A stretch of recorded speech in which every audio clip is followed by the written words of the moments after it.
I am completely disappointed because, I mean, what we told Nigerians was not what had happened in 2015. So it was a lie. We lied. We should admit we lied. To Nigerians? To Nigerians. You deceived Nigerians. We deceived, even though we use people deceive people, the PDP, for campaign, but of course we were a replica of what we were accusing the PDP of. Or even worse. Worse. Not even. Eliminate the word worse. But Buhari was a catch, isn't it? People wanted the exit of PDP, thinking that Buhari was the Messiah at the time. But now there are those who will say Buhari was a disaster. Those who do not see that Buhari did anything good in that 8 years will think that Buhari wasn't the best for Nigeria at the time. What happened? Buhari was also used and done. Who used him? Buhari's charisma was needed at that point in time by the political elite to eliminate Jonathan. And shortly after Buhari had taken over power, these sets of political elites emerged and hijacked government. And Buhari was a stranger. I can say this at any point in time. Buhari was a stranger in his own government. And I can corroborate this because I went to see the president in 2020 when I was out of office. And I told him, Mr. President, this wasn't what we told Nigerians.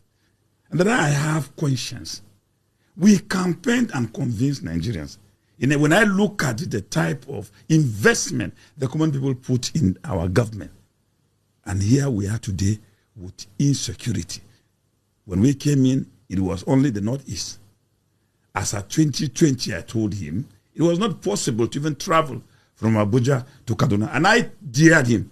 I said, Mr. President, if you disbelieve what I'm saying, or what I was saying, please, roll out brigade of gas now, and I join you. We drive from Abuja to Daura, and I promise him that if bandits do not attack him, I will go and die in exile. I briefed him about the security situation, about the hardship, and to be very fair to the president, he expressed surprise, meaning from my own judgment, some of the things I said were things he was hearing them for the first time. But I'm not surprised that such has happened. Because even when we were in government, it has happened. It was me who, even at the Federal Executive Council meeting, that informed him when DSS and EFCC were trigger drawn in Asokoro here for 3 days. They held the entire environment hostage, and the president didn't know. It was everywhere on the press, print media. But the president, the Buhari that we saw is usually with newspapers. We saw him reading the newspapers. Maybe they gave him a different newspaper. Well, those who had such knowledge had actually claimed that his newspapers are different. But from this particular incident where the president was in Nigeria for 3 good days, and we went to the Federal Executive Council meeting, and I was expecting the issue to have been on the agenda, the first thing we will look at. And until we finished our meeting, it was not there. I had to introduce it through AOB. And the president was completely in confusion, listening to what I was saying.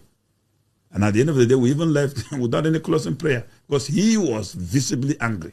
And when he left, on my way to my office, I saw those 2 agencies under his office, directly under his office, holding a complete community hostage for 3 days because of whatever their interests they had, and the president didn't know. There was no security to his table. The National Security Advisor could not inform him. The so-called courtiers and veranda boys, none of them, thought it wise to save his image and integrity to inform him. So there was an overtaking of the Buhari government under his watch. For me, Buhari's hurricane, Buhari's integrity was needed. It was a political bite needed to eliminate Jonathan and his government. And immediately that was achieved. You could see